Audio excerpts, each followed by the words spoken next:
रमेश का एक छोटा सा परिवार था जिसमें एक खूबसूरत पत्नी और 2 प्यारे बच्चे थे। उसकी पत्नी और बच्चे हर हाल में खुश थे, लेकिन रमेश उन्हें जिंदगी के सारे ऐशो आराम देना चाहता था और इसके लिए वो प्रतिदिन 16 घंटे से भी अधिक काम किया करता था। दिन भर ऑफिस में काम करने के साथ साथ वह सुबह और शाम ट्यूशन सेंटर में ट्यूशन भी पढ़ाया करता था। वह सुबह सुबह घर से निकल जाता और आधी रात के बाद घर लौटता था। बच्चों के लिए उसका चेहरा देखना मुहाल था, क्योंकि सुबह सवेरे उसके घर से निकलते समय बच्चे सोते रहते और देर रात घर में कदम रखने के पहले ही सो चुके होते। हाँ, रविवार को जरूर वह घर पर होता, लेकिन उस दिन भी वह किसी न किसी काम में व्यस्त रहता और उसका समय परिवार के साथ न बीतकर काम करते हुए बीतता। परिवार उसके साथ क्वालिटी टाइम बिताने का बस इंतजार करता रह जाता। पत्नी अक्सर उससे कहा करती कि उसे घर में वक्त बिताना चाहिए, बच्चे उसे बहुत मिस करते हैं।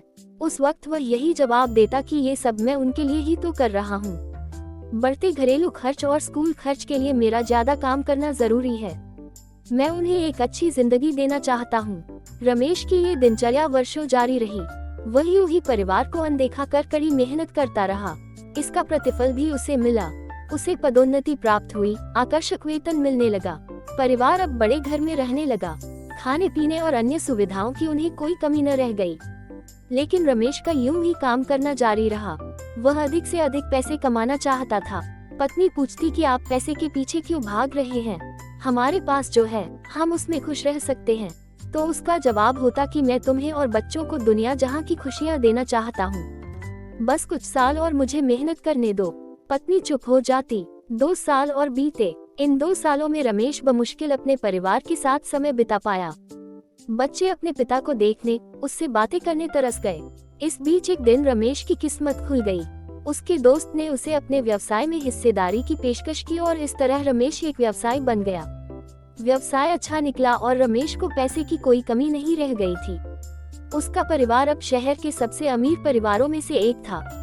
उनके पास सभी सुख सुविधाएं और विलासिता थी, लेकिन अपने बच्चों से मिलने का समय उसके पास अब भी नहीं था। अब तो वह बमुश्किल घर पर रह पाता। उसका अधिकांश समय घर से दूर बिजनेस टूर में बीतता। साल गुजरने के साथ उसके बच्चे बड़े हो गए। अब वे किशोरावस्था में पहुंच गए थे। रमेश ने भी इन सालों में इतना पैसा कमा लिया था कि उसकी अगली 5 पीढ़ियां शानदार जीवन जी सकती थी। एक दिन रमेश के परिवार ने छुट्टी बिताने समुद्र तट स्थित अपने घर जाने की योजना बनाई। बेटी ने उससे पूछा, पापा, क्या आप एक दिन हमारे साथ बिताएंगे? रमेश ने जवाब दिया, हाँ जरूर। कल तुम लोग जाओ, मैं कुछ काम निपटा कर 2 दिन में वहाँ पहुँचता हूँ। उसके बाद का मेरा पूरा समय तुम लोगों का है। पूरा परिवार बहुत खुश हो गया। वे समुद्र तट स्थित अपने घर पर चले गए। 2 दिन बाद रमेश वहाँ पहुँचा, लेकिन उस दिन उसके साथ समय बिताने कोई नहीं था। दुर्भाग्य से वे सभी उस दिन सुबह आई सुनामी में बह गए थे। रमेश अपनी पत्नी और बच्चों को कभी नहीं देख सकता था। करोड़ों की संपत्ति होने के बाद भी वह उनके साथ का एक पल नहीं खरीद सकता है। वह पछताने लगा। पत्नी के कहे शब्द उसे याद आने लगे। आप पैसों के पीछे क्यों भाग रहे हैं? हमारे पास जो है हम उसमें खुश रह सकते हैं। सीख, पैसा सब कुछ नहीं खरीद सकता, इसलिए पैसों के लिए अपने परिवार को महत्व देना कम मत करें। पैसा खो देने के बाद फिर से कमाया जा सकता है, लेकिन अपनों को खो देने के बाद दोबारा वापस नहीं पाया जा सकता। एक बार एक व्यक्ति अपने बेटे के साथ पतंग उत्सव काइट फेस्टिवल में गया। वहाँ लोग रंग बिरंगी पतंगे उड़ा रहे थे। आसमान में उड़ती रंग बिरंगी पतंगों को देख बेटा भी पतंग उड़ाने मचल उठा। उसने अपने पिता से कहा, पापा, मैं भी पतंग उड़ाना चाहता हूँ। प्लीज मेरे लिए एक पतंग खरीद दीजिए। बेटे की इच्छा पूरी करने पिता पास ही की एक दुकान में गया। वहाँ से एक सुंदर सी पतंग और डोरी वह अपने बेटे के लिए खरीद लाया। बेटा पतंग पाकर खुशी से झूम उठा। कुछ देर बाद वह भी डोर थामे पतंग उड़ा रहा था। उसकी पतंग ऊंचे आसमान में उड़ रही थी, लेकिन वह खुश नहीं था।